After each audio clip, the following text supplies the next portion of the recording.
Hey friendos, my name is Nez and welcome back for some more Monster Road Trip. We're back for yet another playthrough and it's time to go for the perfect mind ending. Let's play! 1 player, Road Tripper, and we'll play on easy. Ah, the road, that mythical piece of asphalt. We once tamed it in what became one of the strangest, most wonderful journey of our lives. Back then, we were young and afraid. Summer was coming to an end when Polly and Scott planned a road trip. The whole thing was bound to go off the rails. This was the Prank Masters after all. Scott Howell, 21, a werewolf athlete to compensate for his rather small brain with a stupidly huge heart. And Polly Geist, 22, a party ghost with an insatiable hunger for all the wrong things. Each of them were by themselves an agent of chaos. But together, they were the perfect combo for hijinks to ensue. Who in their right mind would have agreed to join them on such a trip? Who are you? Okay, friendo, since we're going for the mind ending this time, I say we play as Hazel, because we're gonna need to pick up Mossman, and those two are OTP goals. Tune your trip vibes. Which music should we choose? We went for desert vibes last time, let's go for lo-fi beats. Was the road trip a dangerous idea? Yes. Was it poorly planned? Yes. Did we do it anyway? Fuck yes. For in the end, we were young and afraid, and we were ready to start. And as usual, we're starting from the first pit stop, so we don't have to keep replaying the first week until we get Mossman. Come on, Mossy! Mossman! Aha! There he is! Conversation effect. For 1 week, every turn you'll gain 1 of a random resource and lose 1 of another random resource. You invite Mossman to your road trip. I'd love to join you. Thanks, Hazel. It takes 2 to gossip. I have so much gossip to catch you up on. You won't believe who Martha Manticore is dating this week. Ah yes, Mossman and Gossip. Name a more iconic duo. No one. Maybe Polly and Scott. Most likely Polly and Scott. On the road. Okay, where do we go, friendos? We need to increase our mind. The Wild West town. This town ain't big enough for the 2 of us. Or Doom's Diner. Order something if you dare. We could increase our mind here. Let's go. The car has stopped. You see blinking lights in your rear view mirror and a police siren demanding that you pull over. Good afternoon. Can I see your license and vehicle registration? Yep, it's right here. Oh, thanks, Miss Geist, but we just need to see the driver's information. Oh, of course, sorry. I just wanted to show you how trustworthy and cooperative with the law I am.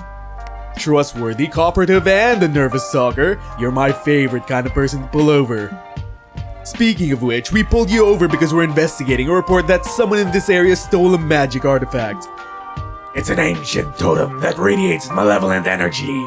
Have you folks seen anything like it? Huh? Nope, never seen it. And if I had, I wouldn't have felt any compulsion to take it. Because, you know, I'm a level-headed gal with great impulse control. But if I had seen it, theoretically it would have been sitting in an unlocked car, pretty much begging for someone to steal it. So it's not really the thief's fault. Right. Hey partner, can I talk to you in the cruiser for a minute? Fuck, we don't have much time. We gotta hide this magic artifact I stole. What? Wait, you did steal it? But you just said... I know what I said, Scott. You bought my ruse because I've got an unbeatable poker face.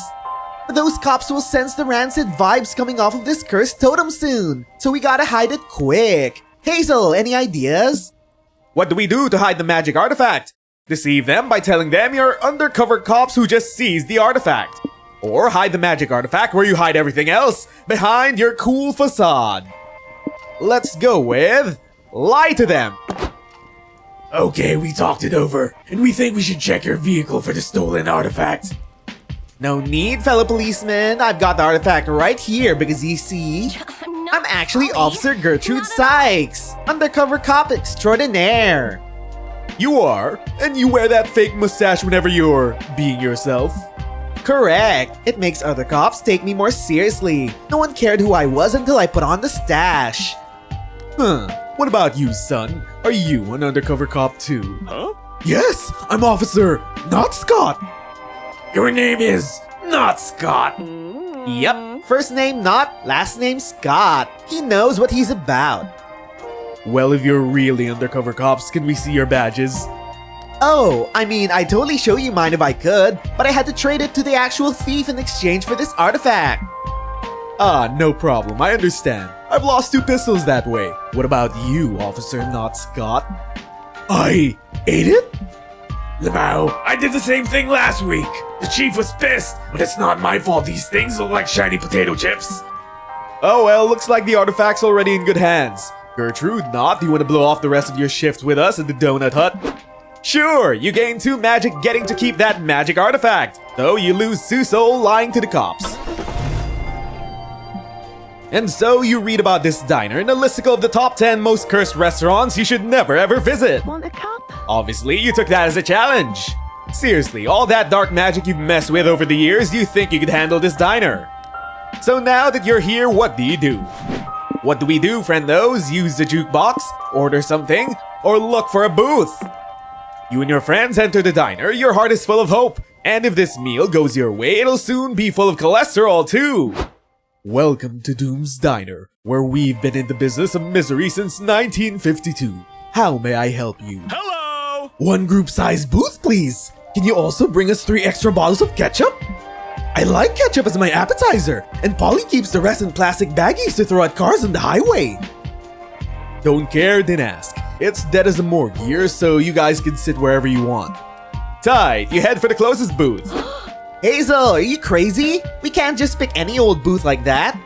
Picking a diner booth is massively important. You gotta think about jukebox proximity, drafts in the building, lingering bad vibes. It's like that time Coach said. If you ever find yourself in someone else's flashback, make sure to be of assistance by providing a wise and useful piece of advice. I don't know what that means, but it felt appropriate to say here. Fine, if it's that important to them, you start searching the diner for the ideal place to sit. Something strange starts to happen. No matter how much you walk, the surroundings keep repeating, as if this diner was the background of an old cartoon. Minutes become hours. You're still walking. Booths and neon signs become reminders of your venture into an inescapable 50s-themed nightmare, full of grease and despair. Alright guys, we're lost. I know when I'm beat, but let's all be adults here and avoid looking for someone to blame, okay? It's Polly. Polly's the one to blame. But that's not important. The important thing here is being the person to thank once you lead your friends out of this diner. How do we escape? We make a blood sacrifice to the diner god for assistance. Or we hire a diner Sherpa to guide you. We make a blood sacrifice. No time to lose. You stab yourself in the leg to get some of that sweet sacrificial blood. Hazel, you seriously need to stop solving all your problems with blood sacrifices. You can only offer so much blood. I like it when they do the chanting part though. It's sort of soothing. Yes, exactly, the chanting. There they go again. I'm telling you, if you're not keeping all of that blood, we could at least be doing way funnier things with it. Polly is eye-rolling while Scott hums in sync with your chants and... Is he dipping a fry in your blood? Fools, they do not appreciate your sacrifice. The diner god will surely forgive their lack of faith when he sees your bountiful offering. What's happening? Why are you bleeding everywhere? You're not allowed to bring outside blood in. We're trying to run a business here. The diner god, he has come! You throw yourself at his feet begging for assistance in finding the booth most holy. Don't mind Hazel, it's just blood loss hallucinations. This happens a lot. If I show you guys the exit and give you some free burgers, will you just get out of here? Praise the diner god's boundless kindness. You get out, which gives you 2 mind as you escape the diner maze, but you lose 2 stamina from the blood loss. All hail the diner god. Yes, all hail. Where do we go? The cryptic tech company testing the limits of tech and ethics? Or the casino? Do we want to gamba? Let's go to the casino. Chances are you're gonna have a fun time. Or we're gonna game over because we lose all our money.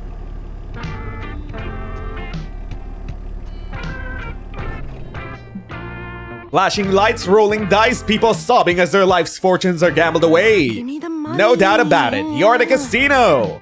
Gambling is risky and reckless, but so is going on a road trip with Polly and Scott, so whatever. The question is, now that you're here, what will you play? What do we play? Chance, roulette, the forbidden games, skill, poker. You enter the casino ready to make some sweet money. Yes, I love casinos. The land of random chance, impulsive decisions, and drinking. Everything's coming up, Polly. You're the expert here, bro. What game should we play? Poker, of course. I've got some degree of skill, even if a lot of it comes down to getting lucky with a good hand.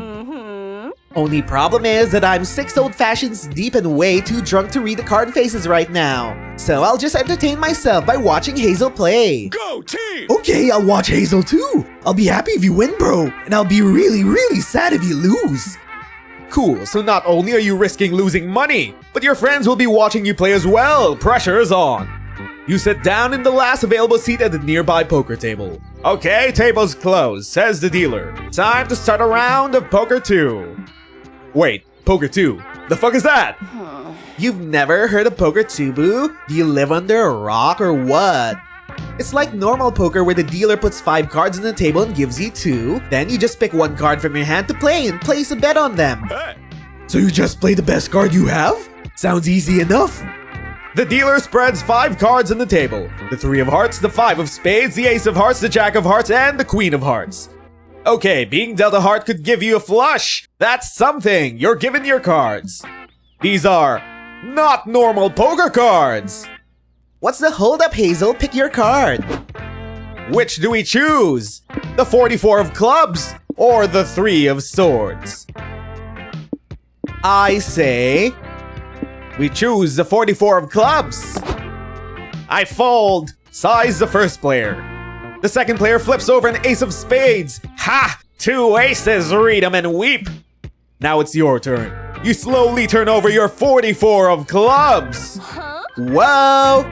Is that card good? You rock. It's a great card. 44 of clubs is so many clubs. Way to go, boo.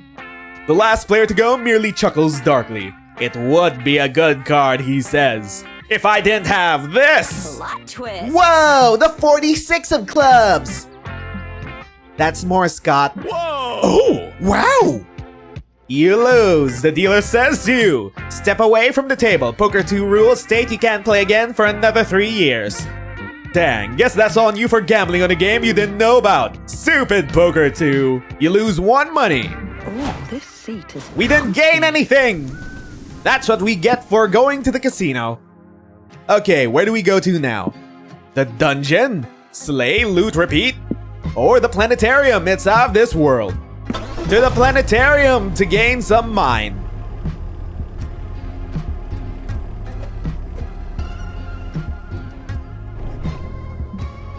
Ah, stars. Monsterkind has been fascinated by them for as long as society has been alive. Amazing. There's nothing like staring at the night sky and realizing that space is massive and timeless, and you're just one speck in an uncaring universe.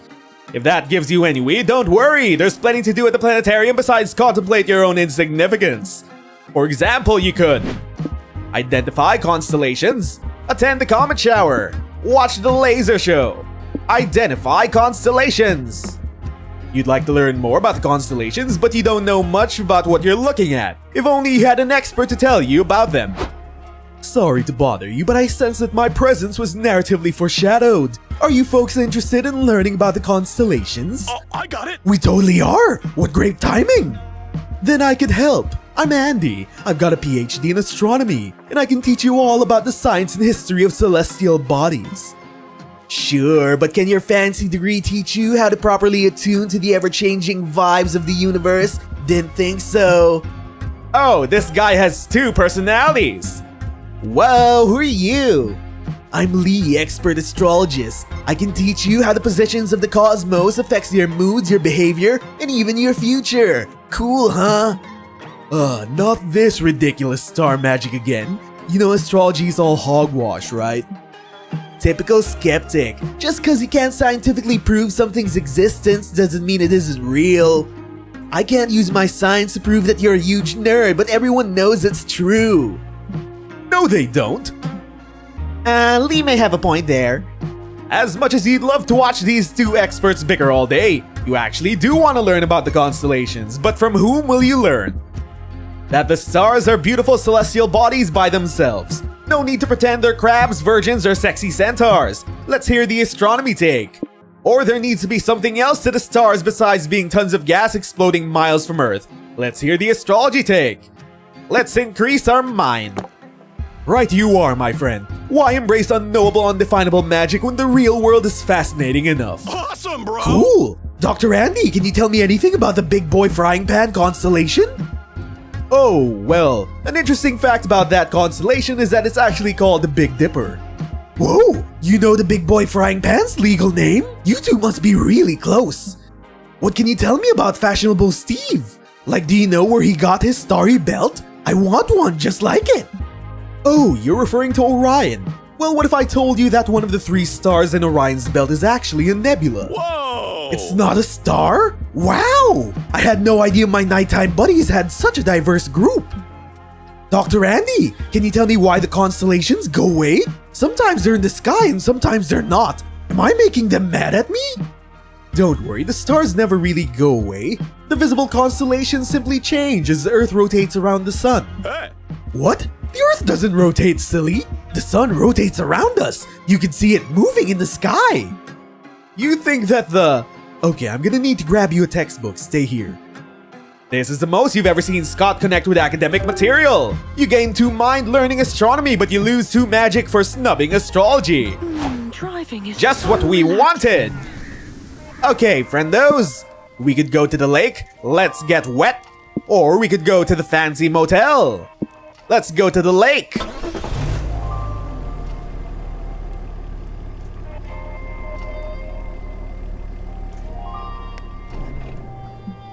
On a hot sunny day like this, a lake visit is the perfect way to beat the heat. Relaxing. It's also the perfect bath. excuse Here to we see go. your hot friends in swimsuits. Not that you were fantasizing about that the whole time. Nope, definitely not. Anyway, what do you want to do here? What do we do? Go swimming? Build sandcastles? Collect seashells? Build sandcastles? You're having fun building sandcastles when you notice your sandy abodes have acquired some new tenants. Bros, look! Those hermit crabs are moving into our sandcastle. That's dope. We have king and queen crabs now. You guys are like the kingmakers of the lake. Yup, and check out the king's brother sharpening that shell shard into a spear. I smell a regicide coming on. Howdy! Hi, Wanda. Hi, Sue. What are you doing at the lake? What were you talking about? Fuck. What are we doing here? Aren't you lifeguards? Oh yeah, good catch. That explains these rescue floaties and this whistle and why my swimsuit says lifeguard. That reminds me, as lifeguards, we gotta check to make sure your sandcastles don't have OSHA violations. Yep, them's the rules for some reason, and I can tell you already that these castles aren't up to code at all. Bummer, dudes. We'll be back with the paperwork to condemn them. It should take 5 minutes to an hour depending on if we forget what we're doing on the way. Uh-oh. We have to do something, bros. If they condemn our sandcastles, King and Queen Snippy won't have a place to call home. There's gotta be a way to get your castles up to code before the lifeguards return. Time to save your crabs from total OSHA annihilation. You may have to replace the sand with another material. Sand isn't well known for its integrity as a material. Or you probably have to ditch the Murder Plaza. Chances are the Murder Plaza is the least safe part of the sandcastle. I say we ditch the Murder Plaza. Man. Aw, are you sure? The Murder Plaza was like the best part of the castle. Oh. And I spent so long sculpting little bloodthirsty sand golems. How are King and Queen Snippy gonna have sexy knife play Thursdays now? Actually, it's King Scuttle now. King Snippy was mysteriously found dead with a seashell spear in his thorax. Oh, where was his body found? The Murder Plaza, obviously. It's thematic. God damn it. You lose 2 hype for getting rid of the awesome Murder Plaza and all of its amazing sand torture devices, but it's for the best. Sup? Sup, dudes? Ready for us to hand down our verdict? Stu, check it out. They got rid of the Murder Plaza. That puts you right in OSHA compliancy, my dudes. We did it! Wow, that was pretty easy. We didn't even have to clean out the mold in the guest house. Yeah, OSHA certifications are stupid easy to get. As long as you don't have asbestos, murder plazas, or less than 3 windows, you're good to go. Great! You gained 2 mine from the relaxing joy of building a sandcastle, Sans Murder Plaza. And there we go! Time to stop and get some rest. Pit stop number 2. Let us talk to Mossman. Such peace and quiet. Okay, what do we talk about? Mossman's PhD thesis or his love for gossip? Let's go for the gossip. Sweet, sweet gossip. I live for the gossip. I will most likely die for the gossip too. Gossip makes the world spin, my friend. It adds spice, flavor, pizzazz. Yeah? I don't know, isn't it a bit like lying? Sure, in a way. You know what else is lies? Stories, fiction, myths, legends. When people gathered around a campfire and told stories about heroes and gods, wasn't that a form of gossip? That was also kind of a form of oral tradition. Lies can fuel monster kind if crafted carefully. They can become a vehicle for truth. A story can teach us something about the world. A story can make us dream. A story can give us hope. Today we gather around this fire. In being a humble merchant of gossip, I am but a modern storyteller like those who sat and mesmerized the audience around a campfire. A bright and beautiful campfire. You really like campfires, don't you? What's not to love? We're moths! The campfire is the most ancient altar of stories. Around campfires and through stories, civilizations arose. I only hope I can be worthy enough of continuing the saga of those who dared to reshape the world through stories. The bards, the fabulous, the shamans, the chroniclers, the tale tellers, the Catholic dancers, the raconteuses, the verse tellers. I will devote my life to feed the fire with stories, and one day eventually let myself be consumed by it. And then, freed from a physical body, I will live in the stories I myself weave. Oh. Whoa, that's a bit intense, Moss. Look at the flame. Indeed, intense like the fire! That's what stories are for! They're the fire that protects us from the coldness of the world. The stories protect us from the dullness of the world. Well, that all sounds quite poetic and sort of convincing, but I still think gossip is lying and therefore a tiny bit not okay. Aren't some of your friends straight up murderers and such? Gossip is really where you draw the line. That is true. Actually, that's a good point. Moss spends the rest of the night telling you about the beauty of gossip, while also sharing some of the latest and hottest gossip. It is, at the very least, quite entertaining. And we got cryptid vibes!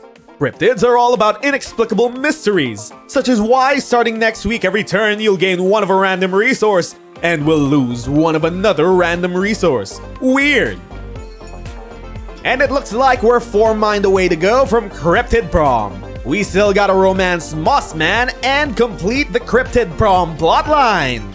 Let's go!